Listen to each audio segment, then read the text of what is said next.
So we knew it was worthwhile to do this in Swift. And I just downloaded Xcode, opened the application, had no idea what to do. Still, Cordova gave us the opportunity to get started. I mean, we did build our first 2 apps with it and got featured by Apple, and it did meaningful revenue. And I'm, as a front-end developer, grateful it exists. But I think at some point you're gonna hit that mark where you have to go in on the native side. I'm Mark Hendriks, co-founder of Wild Ventures.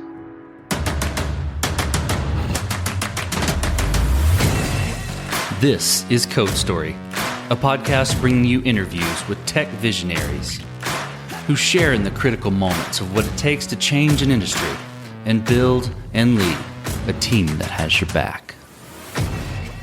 I'm your host, Noah Lappart, and today how Mark Hendriks built a way to bring the visual and audio beauty of nature into the palm of your hand. All this and more on Code Story.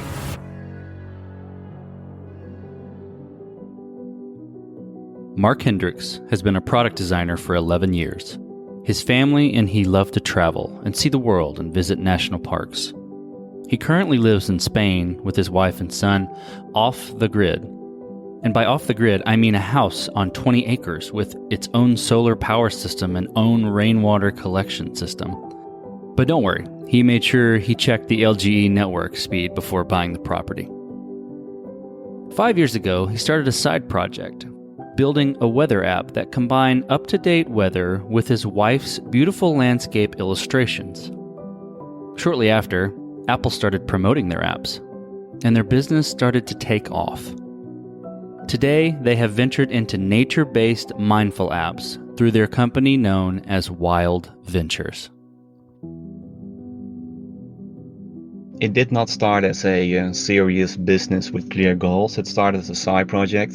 I did a simple weather app about 6 years ago, and it was fun. It didn't do particularly well, but it's a sort of nice learning experience. And then I saw my wife, who is an illustrator, and we've never worked together up to this point. That's not a given that you work well with your spouse. But in our case, I saw her do some illustrations of a nature landscape. And I thought that would be really cool to use for a wild weather, like a weather application, to do little animated landscapes and show the weather with snow and rainfall. And we decided to make a simple app, but we didn't want to spend too much time on it because we had no idea how it would sort of work out and how we would work together. So I think we spent about 2 months on it, and this is late 2015. And it was fun to work together, it was fun to make, and then we released it in December, I believe, and it got picked up pretty well. I placed it on Product Hunt, or someone hunted me on Product Hunt, I can't remember exactly, but that got some initial feedback, and then quickly after that, Apple started promoting the app, which was really amazing, especially if you start out. So we got some traction there, and this is not huge numbers, but interesting enough to keep going. So about a year later, we ventured more into the mindfulness apps or nature-inspired mindfulness apps. And then we did Mindfulness 1, and that took off even more. And then we knew okay, this is a potentially serious business and we should treat it as such. So we set up Wild Ventures as a company. And I guess we spent about 50% of our time on the applications. And then we built Mindfulness 2 and so on its island, and things grew year over year. And at this point, 5 years later, I'm full-time with the app business and my wife is pretty much full-time with the app business. And we released Wild Journey last year, which is our biggest production so far. And that's sort of our main focus now. It's a subscription-based app, so it's something we can grow with features and content, and that's really sort of the big app for us. So let's dive in a bit to Wild Journey. Tell me about the MVP for Wild Journey. How long did it take you to build, and what sort of tools do you use to build it? Wild Journey is our 5th app, so we had some experience already, and we knew pretty early on it's going to be a subscription-based app. So an MVP is sort of in a traditional sense harder to do, because you have to, if you're going to ask someone to spend $50 a year, it has to be more than 3 landscapes. So it had to be like, we had to create like a lot of content, and the first version had to be good, otherwise you would sort of blew the opportunity. So we spent about a year working on the MVP, if you will, version 1. So that's a pretty long time. And a lot of time was spent on the concept of the application to make sure it's something we could work on for many years to come. And the way we did the design for it also allowed for easy expansion of new features and content throughout the year. So it's really like a multi-year commitment for us. So we're now close to a year of the application, and at this point I'm overall happy with the app. Like version 1 was good enough, and the ratings are close to 5 stars, so that's great. But we knew we had to add some more content and features to really take it off. And I went full time on the app last November, and since then our metrics have improved like a lot. You could really tell when we started to focus more, in this case full time, like retention rates, the ratings, the subscribers, everything sort of grew, and now things have grown like a lot faster in the last 3 months. So did you build the app using native Swift? When we first started doing applications, I used Cordova, which is like an HTML wrapper, if you will, because I'm a designer, so my programming experience is limited, and I knew some front-end development, so that's where I started. And then it just wasn't good enough. Like, it was nice, but I knew I had to learn Swift in order to get it to the next level. So that's what I did, and at this point I'm a okay enough programmer. So we use Swift entirely. So Cordova on the first version, I'm going to dig into that in a minute. But what about backend wise? Is everything inside the app, all clips and everything, or is it optimized to be streamed from the cloud? How does that work? This is before Wild Journey, so we had the opportunity to demo wild weather in retail stores with Apple, which is very cool. But as a consequence, I learned that if you put a weather app on so many phones and they request weather data which is not free, you can run a huge bill. So that was less fun. And then we knew that, like, especially with our Wild Journey app, it's like 2 gigabytes of content, and you have to realize like conversion rates are pretty low for consumer subscription apps. In our case, it's like for the subscription below 1%. So you got like many people downloading the app and trying meditations and nature sounds, and that would mean a huge bill, I think, if we use something like Amazon S3. We made sure to use all the infrastructure provided by Apple. So we don't have any service running, like none whatsoever. All data is free, all is within the Apple ecosystem, so we use on-demand resources. It has its limitations, but it works well enough, and because it's fully integrated with Apple, it works really well when using Swift and Xcode. And that's something we knew was going to be important, because we're only 2 persons, so we want to have good margins. Sure, that makes sense. So dive into that a little more. So you're using on-demand resources from Apple. Tell me about how you got that set up. It's a very simple system. It allows you have assets within the application, and you can give them tags. So, for instance, you got an experience. The experience is called sleep, and you give all the assets needed for that particular meditation sleep.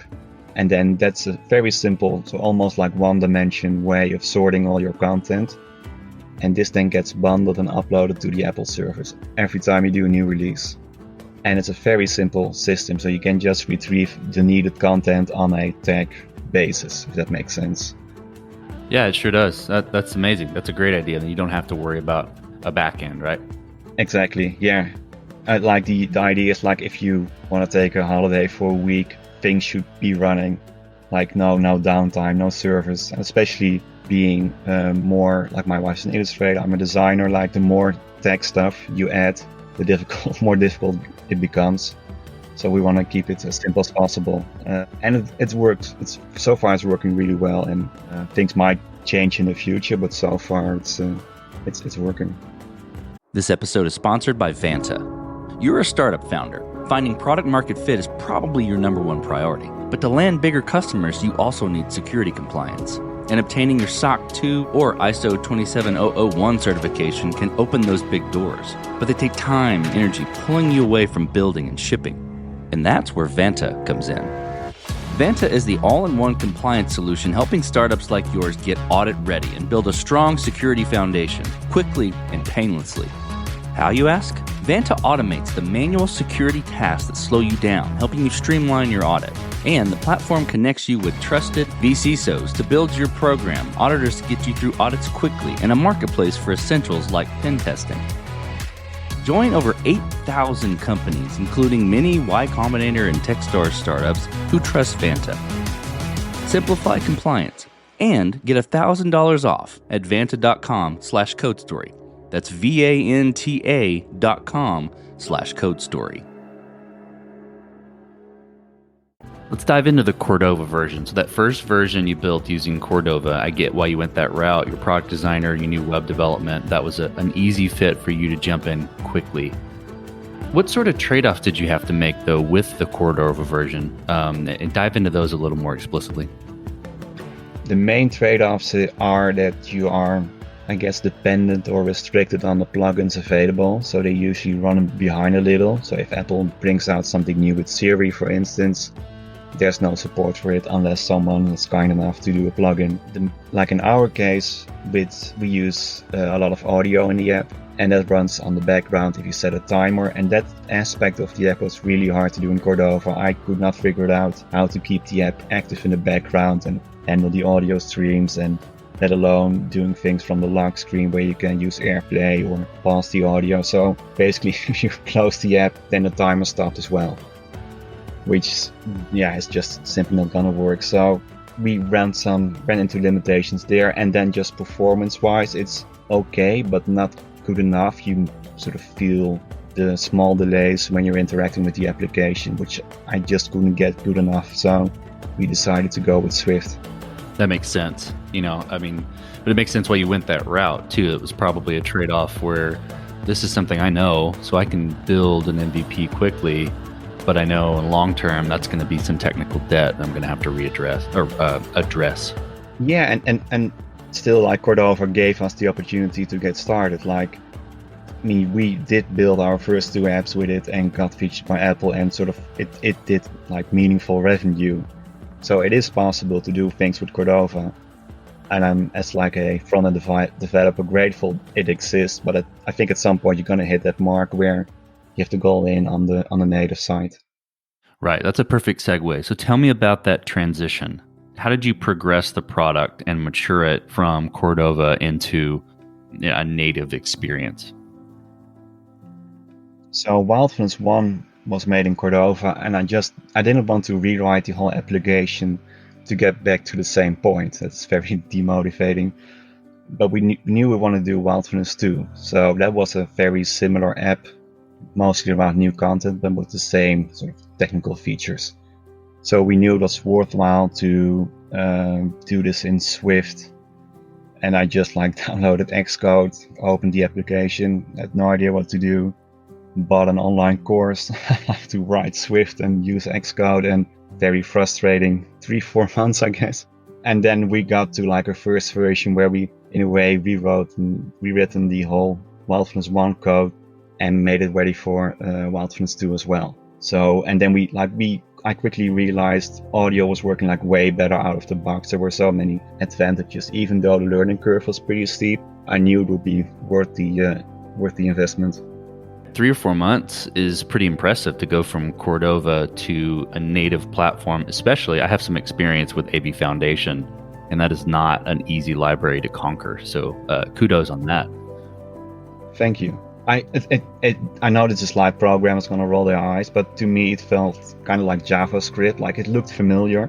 I know it's not the same, but that sort of made it easier to get into Swift. I saw Objective-C and already knew that wasn't going to be it. It was just way too complicated. But Swift makes it sound easier if you sort of first see the code examples. This episode is sponsored by Kinsta. Between juggling client meetings, managing your website, and keeping up with everyday tasks, who has the time to stress out about website security? Well, with Kinsta, the technical stuff is taken care of, so you can focus on what you do best. Kinsta provides managed hosting for WordPress, offering lightning-fast load times, top-tier security, and unmatched human-only customer support.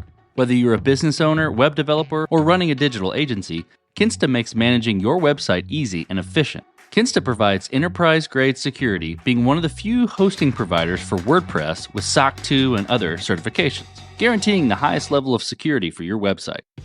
Thanks to their unlimited free expert-led migrations, Kinsta ensures a smooth transition for you from other hosting providers. Customers have reported 200% faster load times post-migration to their platform. What I find cool about Kinsta is their fast and reliable customer service and premium features that are included at no extra cost. Ready to experience Kinsta's hosting for yourself? Get your first month free when you sign up at kinsta.com today. That's KINSTA.com. Tell me about your roadmap. How do you and your wife build your roadmap and figure out what's the next most important thing to build in the experience? This is a continuous process, really. With Wild Journey, we do an update every 2 weeks, and this gives you the advantage of like a sort of a rhythm of shipping updates. And you know that if you plan certain features and maybe you don't make it in this particular version, but you know there's going to be a new update in 2 weeks from now, so it's fine. You know you have this flow of releases. And what we do is we write up a bunch of features. Some are small, which you can do within the 2 weeks. Others are like a lot longer, that may take 2 or 3 months. So we divide these up. I think we plan ahead about 6 weeks from now, like really specifically. And then we just sort of fill the slots of those 2 week intervals with always like new content, either a landscape or an experience, and then smaller stuff for that might be more on the technical side. And then the other thing we do is interview customers if we get the chance. So sometimes someone just sends us an email like, hey, thank you for making the app, I really enjoy it. I use it to fall asleep. And not even like a support thing. So we then use the opportunity, because people are more willing to give feedback, to ask them like, hey, how's your sleep routine?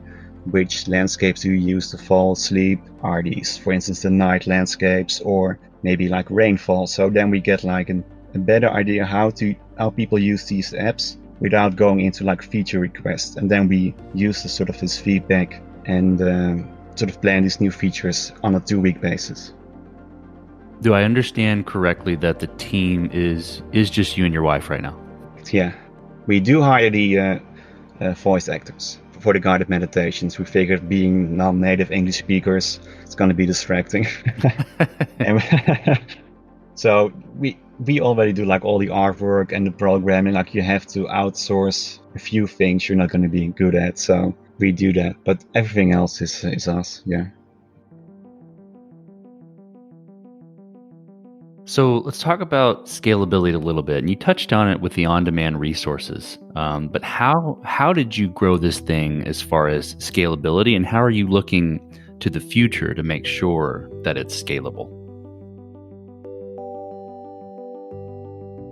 Yeah, it's sticking with the Apple ecosystem. So we, for instance, had a Android version of Wild Weather.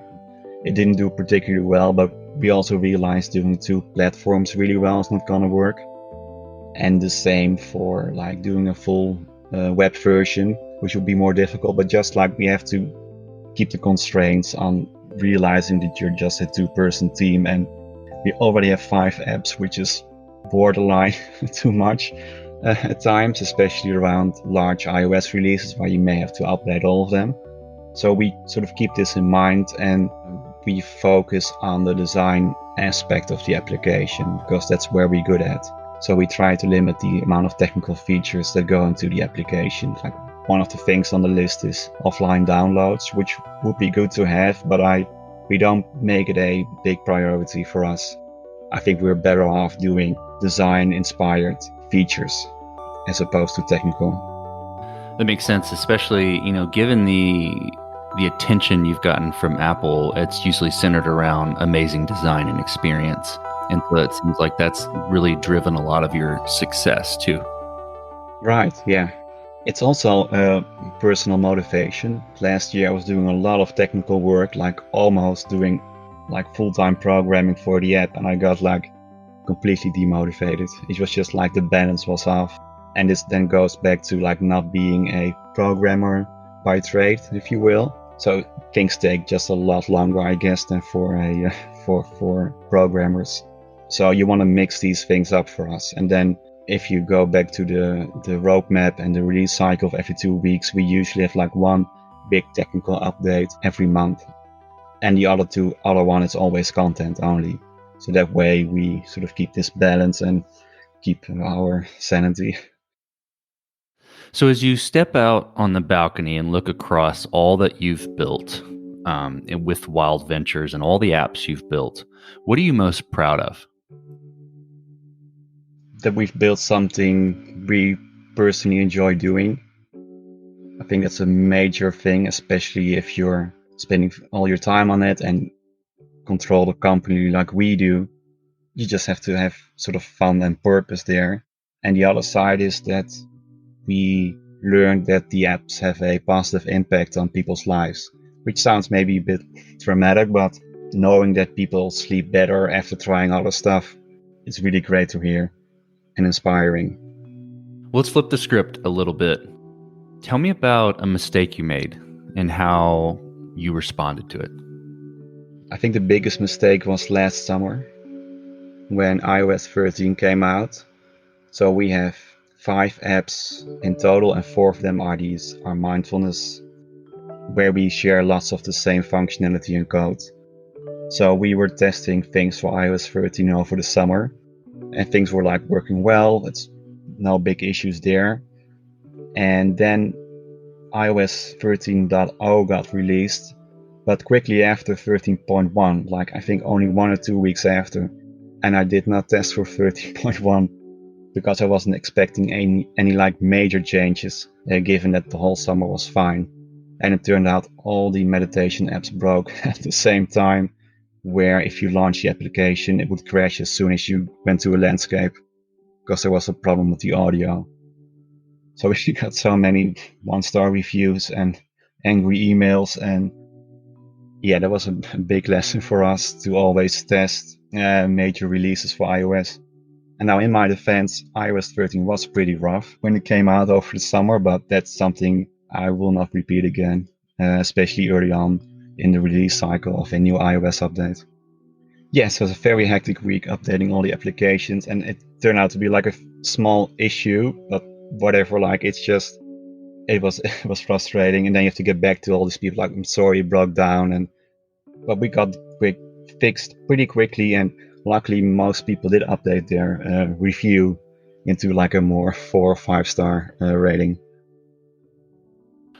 So what does the future look like for your products and for your team? Do you have, Android in mind in the future, a web version, anything like that? What does the future look like?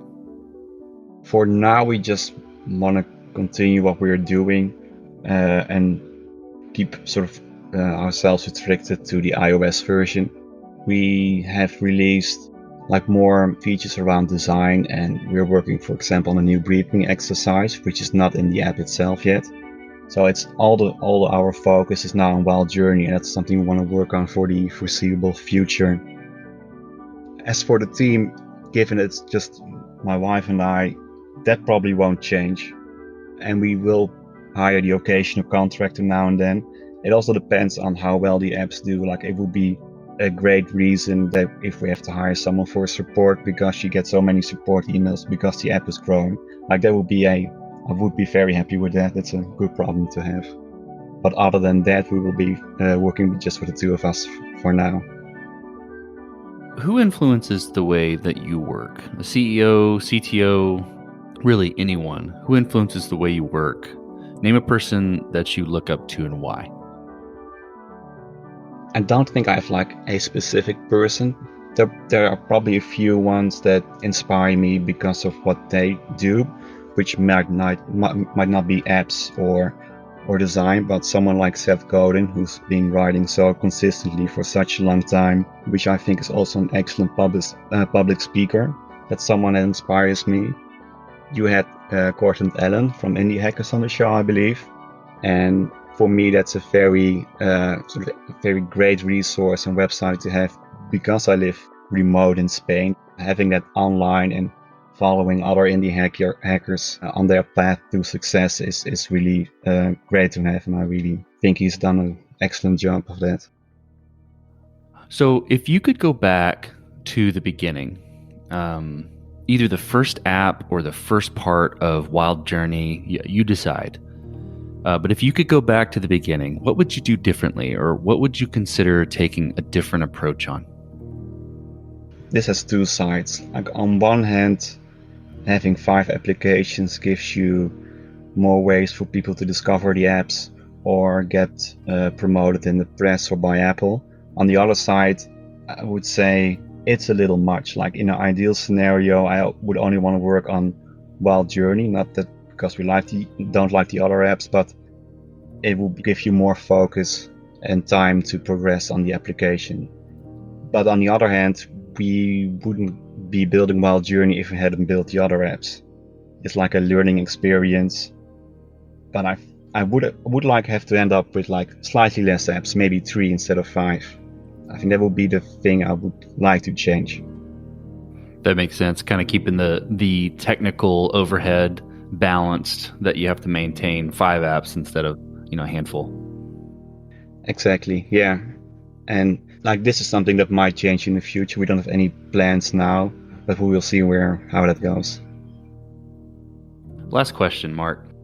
You're getting on a plane and you're sitting next to a young entrepreneur who's built the next big thing. Call it your industry, the next mindfulness app, or something, maybe another industry that you admire and follow. They've built the next big thing. They're young, they're excited, they're ready to jump out and get going. What advice do you give that person, having gone down this road for several years now? The first thing will be keep going and make sure you understand what makes you unique and the product you're building. I think if you understand what the strong points are, it's easier and better to continue in the future building a product, because it's going to take a lot longer than you would like and would think. I think that's almost always the case, like a overnight success, 10 years in the making. So that's something you have to really, I wouldn't say love what you do, but you need to have sort of this self-motivating way of building products. Well, Mark, thank you for being on Code Story. Thank you for telling the creation story of Wild Ventures and Wild Journey. Thank you for having me. And this concludes another chapter of Code Story. Code Story is hosted and produced by Noah Labhart. Be sure to subscribe on Apple Podcasts, Spotify, or the podcasting app of your choice. Support the show on patreon.com/codestory for just $5 to $10 a month. And when you get a chance, leave us a review. Both things help us out tremendously. And thanks again for listening.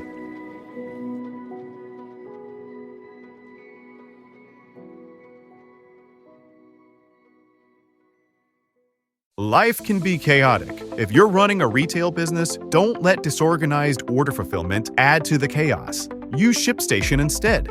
With ShipStation, you never have to worry about shipping and fulfillment again. Whether you're running a business out of your garage or you have multiple warehouses, ShipStation is ideal for every phase of your business's growth. Save time with one login for all your stores and by automating repetitive tasks. Plus, you'll save money with the best shipping rates from global carriers. ShipStation's industry-leading features help you deliver a better customer experience. They'll get accurate and faster shipments along with automated tracking updates with your branding. And with up to 88% off UPS and USPS rates and up to 90% off FedEx rates, ShipStation is the fastest and most affordable way to ship.